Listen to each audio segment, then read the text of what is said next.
يوم نقول لجهنم هل امتلأت وتقول هل من مزید، وہ دن جبکہ ہم جہنم سے پوچھیں گے کیا تو بھر گئی، اور وہ کہے گی کیا اور کچھ ہے۔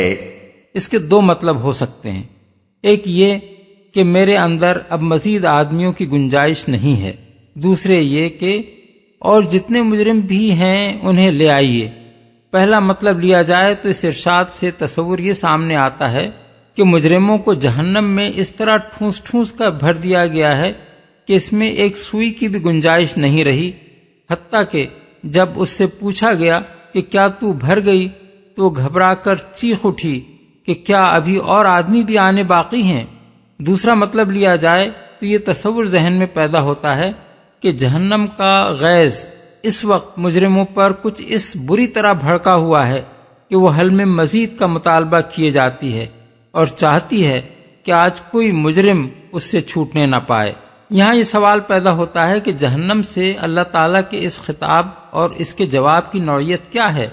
کیا یہ محض مجازی کلام ہے یا فی الواقع جہنم کوئی ذی روح اور ناطق چیز ہے جسے مخاطب کیا جا سکتا ہو اور وہ بات کا جواب دے سکتی ہو؟ اس معاملے میں در حقیقت کوئی بات قطعیت کے ساتھ نہیں کہی جا سکتی۔ ہو سکتا ہے کہ یہ مجازی کلام ہو اور محض صورتحال کا نقشہ کھینچنے کے لیے جہنم کی کیفیت کو سوال و جواب کی شکل میں بیان کیا گیا ہو۔ جیسے کوئی شخص یوں کہے کہ میں نے موٹر سے پوچھا تو چلتی کیوں نہیں؟ اس نے جواب دیا میرے اندر پیٹرول نہیں ہے۔ لیکن یہ بات بھی بالکل ممکن ہے کہ یہ کلام مبنی بر حقیقت ہو، اس لیے کہ دنیا کی جو چیزیں ہمارے لیے جامد و صامت ہیں ان کے متعلق ہمارا یہ گمان کرنا درست نہیں ہو سکتا کہ وہ ضرور اللہ تعالیٰ کے لیے بھی ویسی ہی جامد و صامت ہوں گی۔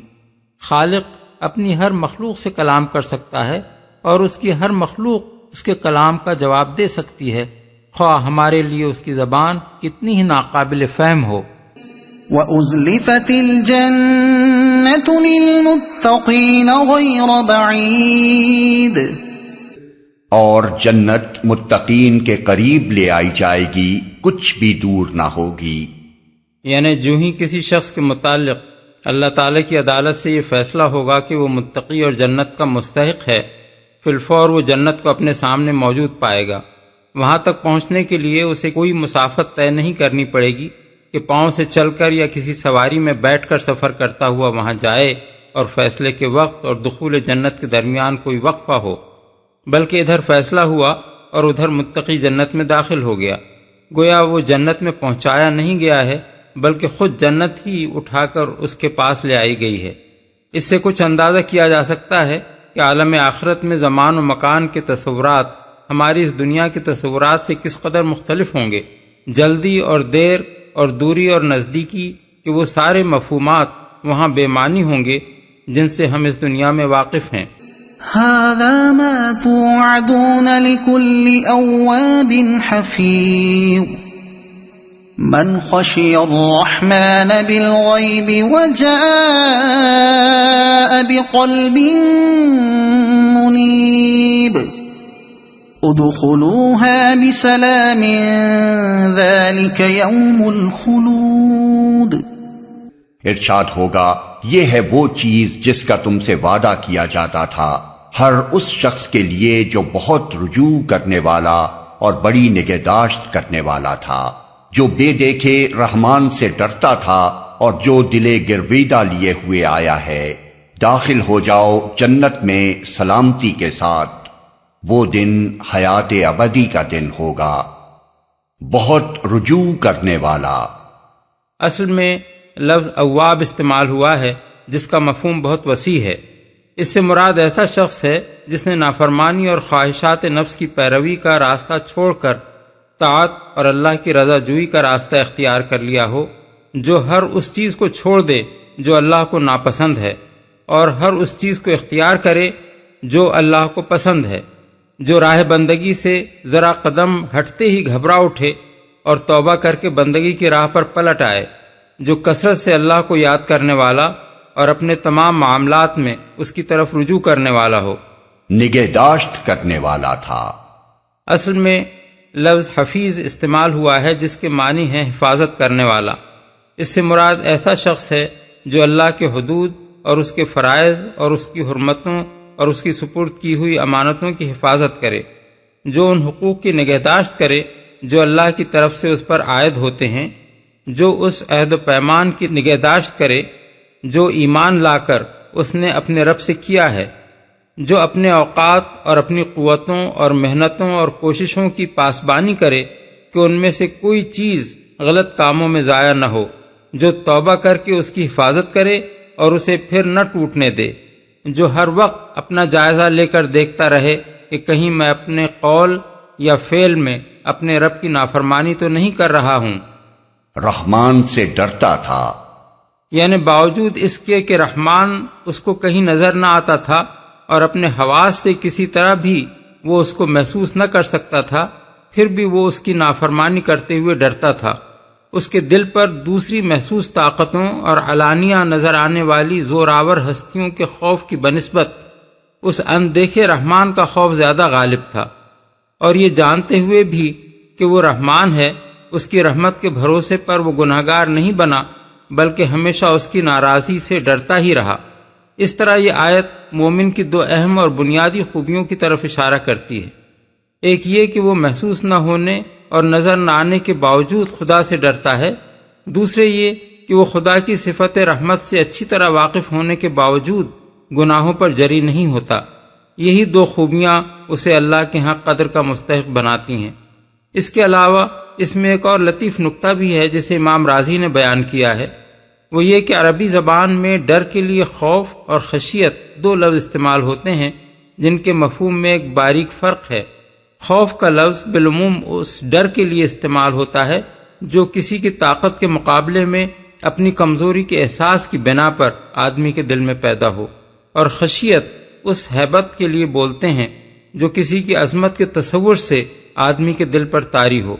یہاں خوف کے بجائے خشیت کا لفظ استعمال فرمایا گیا ہے، جس سے یہ بتانا مقصود ہے کہ مومن کے دل میں اللہ کا ڈر محض اس کی سزا کے خوف ہی سے نہیں ہوتا، بلکہ اس سے بھی بڑھ کر اللہ کی عظمت و بزرگی کا احساس اس پر ہر وقت ایک ہیبت طاری کیے رکھتا ہے۔ دل گرویدہ لیے ہوئے آیا ہے، اصل الفاظ ہیں قلب منیب لے کر آیا ہے۔ منیب انابت سے ہے جس کے معنی ایک طرف رخ کرنے اور بار بار اسی کی طرف پلٹنے کے ہیں، جیسے قطب نما کی سوئی ہمیشہ قطب ہی کی طرف رخ کیے رہتی ہے، اور آپ خواہ کتنا ہی ہلائیں جلائیں وہ ہر پھر کر پھر قطب ہی کی سمت میں آ جاتی ہے۔ پس قلب منیب سے مراد ایسا دل ہے جو ہر طرف سے رخ پھیر کر ایک اللہ کی طرف مڑ گیا، اور پھر زندگی بھر جو احوال بھی اس پر گزرے ان میں وہ بار بار اسی کی طرف پلٹتا رہا۔ اسی مفہوم کو ہم نے دل گرویدہ کے الفاظ سے ادا کیا ہے۔ اس سے معلوم ہوا کہ اللہ کے ہاں اصلی قدر اس شخص کی ہے جو محض زبان سے نہیں بلکہ پورے خلوص کے ساتھ سچے دل سے اسی کا ہو کر رہ جائے۔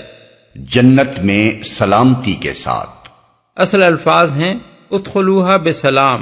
سلام کو اگر سلامتی کے معنی میں لیا جائے تو اس کا مطلب یہ ہے کہ ہر قسم کے رنج و غم اور فکر اور آفات سے محفوظ ہو کر اس جنت میں داخل ہو جاؤ، اور اگر اسے سلام ہی کے معنی میں لیا جائے تو مطلب یہ ہوگا کہ آؤ اس جنت میں اللہ اور اس کے ملائکہ کی طرف سے تم کو سلام ہے۔ ان آیات میں اللہ تعالیٰ نے وہ صفات بتا دی ہیں جن کی بنا پر کوئی شخص جنت کا مستحق ہوتا ہے، اور وہ ہیں: نمبر 1 تقوی، 2 رجوع الی اللہ، 3 اللہ سے اپنے تعلق کے نگہداشت، 4 اللہ کو دیکھے بغیر اور اس کی رحیمی پر یقین رکھنے کے باوجود اس سے ڈرنا، اور 5 قلب منیب لیے ہوئے اللہ کے ہاں پہنچنا، یعنی مرتے دم تک انابت کی روش پر قائم رہنا۔ لهم ما يشاءون فيها ولدينا مزيد۔ وہاں ان کے لیے وہ سب کچھ ہوگا جو وہ چاہیں گے، اور ہمارے پاس اس سے زیادہ بھی بہت کچھ ان کے لیے ہے۔ یعنی جو کچھ وہ چاہیں گے وہ تو ان کو ملے گا ہی، مگر اس پر مزید ہم انہیں وہ کچھ بھی دیں گے جس کا کوئی تصور تک ان کے ذہن میں نہیں آیا ہے کہ وہ اس کے حاصل کرنے کی خواہش کریں۔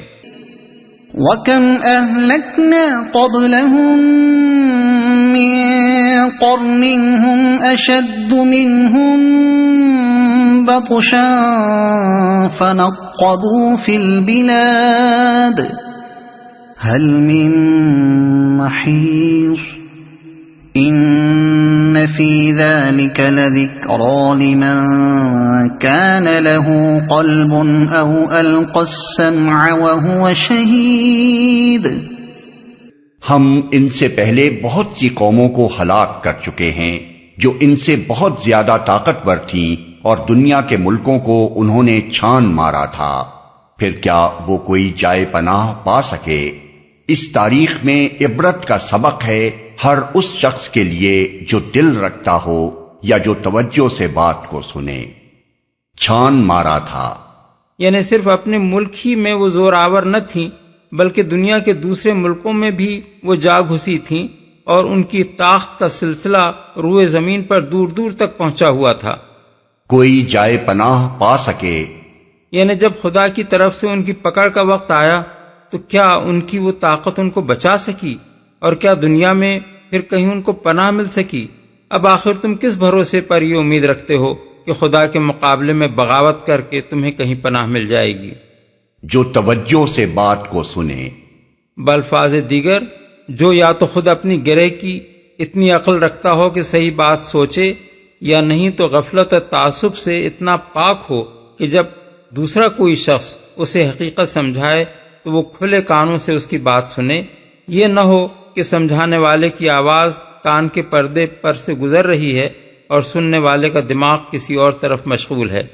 وَلَقَدْ خَلَقْنَا السَّمَاوَاتِ وَالْأَرْضَ وَمَا بَيْنَهُمَا فِي 6 أَيَّامٍ وَمَا مَسَّنَا مِن لُّغُوبٍ فاصبر على ما يقولون وسبح بحمد ربك قبل طلوع الشمس وقبل الغروب ومن الليل فسبحه وأدبار السجود۔ ہم نے زمین اور آسمانوں کو اور ان کے درمیان کی ساری چیزوں کو 6 دنوں میں پیدا کر دیا اور ہمیں کوئی تکان لاحق نہ ہوئی۔ پس اے نبی، جو باتیں یہ لوگ بناتے ہیں ان پر صبر کرو اور اپنے رب کی حمد کے ساتھ اس کی تسبیح کرتے رہو، طلوع آفتاب اور غروب آفتاب سے پہلے اور رات کے وقت پھر اس کی تسبیح کرو، اور سجدہ ریزیوں سے فارغ ہونے کے بعد بھی صبر کرو۔ یعنی امر واقعہ یہ ہے کہ یہ پوری کائنات ہم نے 6 دن میں بنا ڈالی ہے، اور اس کو بنا کر ہم تھک نہیں گئے ہیں کہ اس کی تعمیر نو کرنا ہمارے بس میں نہ رہا ہو۔ اب اگر یہ نادان لوگ تم سے زندگی بعد موت کی خبر سن کر تمہارا مذاق اڑاتے ہیں اور تمہیں دیوانہ قرار دیتے ہیں تو اس پر صبر کرو، ٹھنڈے دل سے ان کی ہر بیہودہ بات کو سنو، اور جس حقیقت کے بیان کرنے پر تم مامور کیے گئے ہو اسے بیان کرتے چلے جاؤ۔ اس آیت میں ضمناً ایک لطیف طنز یہود و نصارہ پر بھی ہے، جن کی بائبل میں یہ افسانہ گھڑا گیا ہے کہ خدا نے 6 دنوں میں زمین و آسمان کو بنایا اور 7ویں دن آرام کیا۔ پیدائش باب 2 آیت 2۔ اگرچہ اب مسیحی پادری اس بات سے شرمانے لگے ہیں اور انہوں نے کتاب مقدس کے اردو ترجمے میں آرام کیا کو فارغ ہوا سے بدل دیا ہے، مگر کنگ جیمز کی مستند انگریزی بائبل میں and he rested on the 7th day کے الفاظ صاف موجود ہیں، اور یہی الفاظ اس ترجمے میں بھی پائے جاتے ہیں جو 1954 میں یہودیوں نے فلیڈلفیا سے شائع کیا ہے۔ عربی ترجمے میں بھی فاستراح فی الیوم السابع کے الفاظ ہیں، سجدہ ریزیوں سے فارغ ہونے کے بعد بھی۔ یہ ہے وہ ذریعہ جس سے آدمی کو یہ طاقت حاصل ہوتی ہے کہ دعوت حق کی راہ میں اسے خواہ کیسے ہی دل شکن اور روح فرسا حالات سے سابقہ پیش آئے، اور اس کی کوششوں کا خواہ کوئی ثمرہ بھی حاصل ہوتا نظر نہ آئے، پھر بھی وہ پورے عزم کے ساتھ زندگی بھر کلمہ حق بلند کرنے اور دنیا کو خیر کی طرف بلانے کی سعی جاری رکھے۔ رب کی حمد اور اس کی تسبیح سے مراد یہاں نماز ہے، اور جس مقام پر بھی قرآن میں حمد و تسبیح کو خاص اوقات کے ساتھ مخصوص کیا گیا ہے وہاں اس سے مراد نماز ہی ہوتی ہے۔ طلوع آفتاب سے پہلے فجر کی نماز ہے، غروب آفتاب سے پہلے 2 نمازیں ہیں، ایک ظہر دوسری عصر، رات کے وقت مغرب اور عشاء کی نمازیں ہیں، اور تیسری تہجد بھی رات کی تسبیح میں شامل ہے۔ رہی وہ تسبیح جو سجود سے فارغ ہونے کے بعد کرنے کی ہدایت فرمائی گئی ہے تو اس سے مراد ذکر بعد الصلاۃ بھی ہو سکتا ہے اور فرض کے بعد نفل ادا کرنا بھی۔ حضرت عمر، حضرت علی، حضرت حسن بن علی، حضرات ابو ہریرہ، ابن عباس، شعبی، مجاہد، اکرمہ، حسن بصری، قتادہ، ابراہیم نخعی اور اوزاعی اس سے مراد نماز مغرب کے بعد کی 2 رکعتیں لیتے ہیں۔ حضرت عبداللہ بن عمرو بن العاص اور ایک روایت کے مطابق حضرت عبداللہ بن عباس کا بھی یہ خیال ہے کہ اس سے مراد ذکر بعد الصلاۃ ہے، اور ابن زید کہتے ہیں کہ اس ارشاد کا مقصود یہ ہے کہ فرائض کے بعد بھی نوافل ادا کیے جائیں۔ صحیحین میں حضرت ابو ہریرہ کی روایت ہے کہ ایک مرتبہ غریب مہاجرین نے حاضر ہو کر عرض کیا، یا رسول اللہ، مالدار لوگ تو بڑے درجے لوٹ لے گئے۔ حضور نے فرمایا، کیا ہوا؟ انہوں نے عرض کیا، وہ بھی نمازیں پڑھتے ہیں جیسے ہم پڑھتے ہیں، اور روزے رکھتے ہیں جیسے ہم رکھتے ہیں، مگر وہ صدقہ کرتے ہیں اور ہم نہیں کر سکتے، وہ غلام آزاد کرتے ہیں اور ہم نہیں کر سکتے۔ رسول اللہ صلی اللہ علیہ وسلم نے فرمایا، کیا میں تمہیں ایسی چیز بتاؤں جسے اگر تم کرو تو تم دوسرے لوگوں سے بازی لے جاؤ گے، بجز ان کے جو وہی عمل کریں جو تم کرو گے؟ وہ عمل یہ ہے کہ تم ہر نماز کے بعد 33 مرتبہ سبحان اللہ، الحمدللہ اور اللہ اکبر کہا کرو۔ کچھ مدت کے بعد ان لوگوں نے عرض کیا کہ ہمارے مالدار بھائیوں نے بھی یہ بات سن لی ہے اور وہ بھی یہی عمل کرنے لگے ہیں۔ اس پر آپ نے فرمایا، ذالک فضل اللہ یؤتیہ من یشاء۔ ایک روایت میں ان کلمات کی تعداد 33 کے بجائے 10 بھی منقول ہوئی ہے۔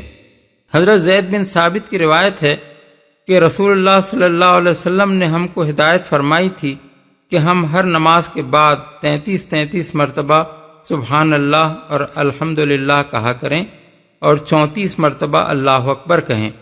بعد میں ایک انصاری نے عرض کیا، میں نے خواب میں دیکھا ہے کہ کوئی کہتا ہے اگر تم 25 مرتبہ یہ 3 کلمے کہو اور پھر 25 مرتبہ لا الہ الا اللہ کہو تو یہ زیادہ بہتر ہوگا۔ حضور نے فرمایا، اچھا اسی طرح کیا کرو۔ احمد، نسائی، دارمی۔ حضرت ابو سعید خدری کہتے ہیں کہ رسول اللہ صلی اللہ علیہ وسلم نماز سے فارغ ہو کر جب پلٹتے تھے تو میں نے آپ کو یہ الفاظ کہتے سنا ہے، سبحان ربک رب العزت عما یصفون والسلام علی المرسلین والحمد للہ رب العالمین۔ احکام القرآن للجساس۔ اس کے علاوہ بھی ذکر بعد الصلاۃ کی متعدد صورتیں رسول اللہ صلی اللہ علیہ وسلم سے منقول ہوئی ہیں۔ جو حضرات قرآن مجید کی اس ہدایت پر عمل کرنا چاہیں وہ مشکات باب الذکر بعد الصلاۃ میں سے کوئی ذکر جو ان کے دل کو سب سے زیادہ لگے چھانٹ کر یاد کر لیں اور اس کا التزام کریں۔ رسول اللہ صلی اللہ علیہ وسلم کے اپنے بتائے ہوئے ذکر سے بہتر اور کون سا ذکر ہو سکتا ہے، مگر یہ خیال رکھیں کہ ذکر سے اصل مقصود چند مخصوص الفاظ کو زبان سے گزار دینا نہیں ہے، بلکہ ان معانی کو ذہن میں تازہ اور مستحکم کرنا ہے جو ان الفاظ میں بیان کیے گئے ہیں۔ اس لیے جو ذکر بھی کیا جائے اس کے معنی اچھی طرح سمجھ لینے چاہیے اور پھر معنی کے استحضار کے ساتھ ذکر کرنا چاہیے۔ وَاسْتَمِعْ يَوْمَ يُنَادِ الْمُنَادِ مِن مَّكَانٍ قَرِيبٍ يَوْمَ يَسْمَعُونَ الصَّيْحَةَ بِالْحَقِّ ذَلِكَ يَوْمُ الْخُرُوجِ۔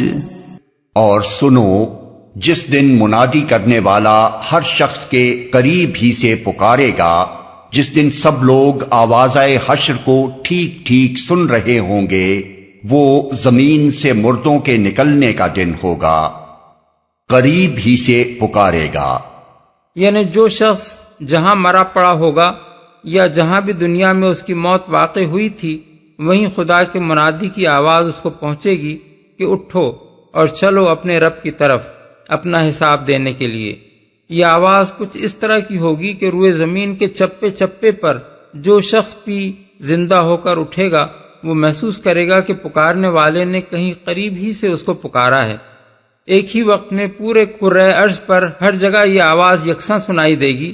اس سے بھی کچھ اندازہ ہو سکتا ہے کہ عالم آخرت میں زمان و مکان کے اعتبارات ہماری موجودہ دنیا کی بنسبت کس قدر بدلے ہوئے ہوں گے اور کیسی قوتیں کس طرح کے قوانین کے مطابق وہاں کار فرما ہوں گی۔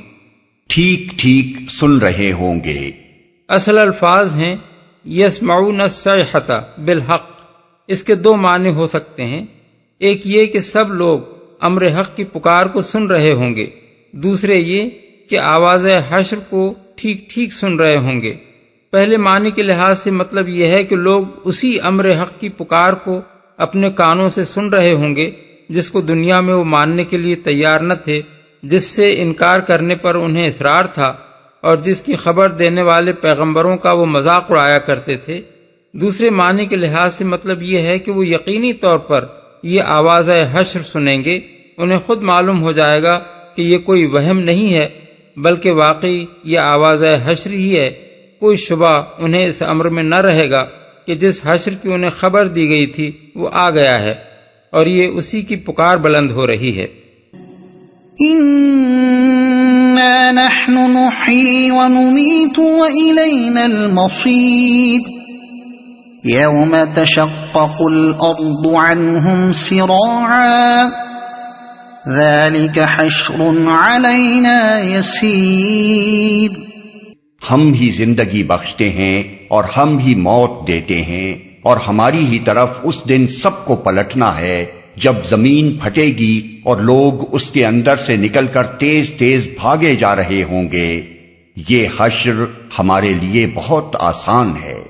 یہ جواب ہے کفار کی اس بات کا جو آیت نمبر 3 میں نقل کی گئی ہے۔ وہ کہتے تھے بھلا یہ کیسے ہو سکتا ہے کہ جب ہم مر کر خاک ہو چکے ہوں اس وقت ہمیں پھر سے زندہ کر کے اٹھا کھڑا کیا جائے۔ یہ واپسی تو بعید از عقل و امکان ہے۔ ان کی اسی بات کے جواب میں فرمایا گیا ہے کہ یہ حشر یعنی سب اگلے پچھلے انسانوں کو بیک وقت زندہ کر کے جمع کر لینا ہمارے لیے بالکل آسان ہے۔ ہمارے لیے یہ معلوم کرنا کچھ مشکل نہیں ہے کہ کس شخص کی خاک کہاں پڑی ہے۔ ہمیں یہ جاننے میں بھی کوئی دقت نہیں پیش آئے گی کہ ان بکھرے ہوئے ذرات میں سے زید کے ذرات کون سے ہیں اور بکر کے ذرات کون سے۔ ان سب کو الگ الگ سمیٹ کر ایک ایک آدمی کا جسم پھر سے بنا دینا اور اس جسم میں اسی شخصیت کو اثر نو پیدا کر دینا جو پہلے اس میں رہ چکی تھی ہمارے لیے کوئی بڑا محنت طلب کام نہیں ہے، بلکہ ہمارے ایک اشارے سے یہ سب کچھ آنن فانن ہو سکتا ہے۔ وہ تمام انسان جو آدم کے وقت سے قیامت تک دنیا میں پیدا ہوئے ہیں ہمارے ایک حکم پر بڑی آسانی سے جمع ہو سکتے ہیں۔ تمہارا چھوٹا سا دماغ اسے بعید سمجھتا ہو تو سمجھا کرے، خالق کائنات کی قدرت سے یہ بعید نہیں ہے۔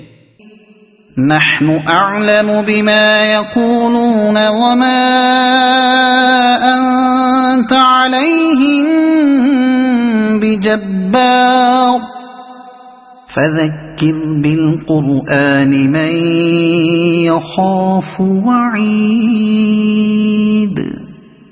اے نبی، جو باتیں یہ لوگ بنا رہے ہیں انہیں ہم خوب جانتے ہیں اور تمہارا کام ان سے جبراً بات منوانا نہیں ہے، بس تم اس قرآن کے ذریعے سے ہر اس شخص کو نصیحت کر دو جو میری تنبیہ سے ڈرے۔ ہم خوب جانتے ہیں۔ اس فقرے میں رسول اللہ صلی اللہ علیہ وسلم کے لیے تسلی بھی ہے اور کفار کے لیے دھمکی بھی۔ حضور کو مخاطب کر کے فرمایا جا رہا ہے کہ تم پر جو باتیں یہ لوگ بنا رہے ہیں ان کی قطعاً پرواہ نہ کرو، ہم سب کچھ سن رہے ہیں اور ان سے نمٹنا ہمارا کام ہے۔ کفار کو متنبہ کیا جا رہا ہے کہ ہمارے نبی پر جو فقرے تم کس رہے ہو وہ تمہیں بہت مہنگے پڑیں گے۔ ہم خود ایک ایک بات سن رہے ہیں اور اس کا خمیازہ تمہیں بھگتنا پڑے گا۔ جو میری تنبیہ سے ڈرے۔ اس کا یہ مطلب نہیں ہے کہ نبی صلی اللہ علیہ وسلم جبراً لوگوں سے اپنی بات منوانا چاہتے تھے اور اللہ تعالیٰ نے آپ کو اس سے روک دیا، بلکہ دراصل یہ بات حضور کو مخاطب کر کے کفار کو سنائی جا رہی ہے۔ گویا ان سے یہ کہا جا رہا ہے کہ ہمارا نبی تم پر جبار بنا کر تو نہیں بھیجا گیا ہے۔ اس کا کام زبردستی تمہیں مومن بنانا نہیں ہے کہ تم نہ ماننا چاہو اور وہ جبرن تم سے منوائے۔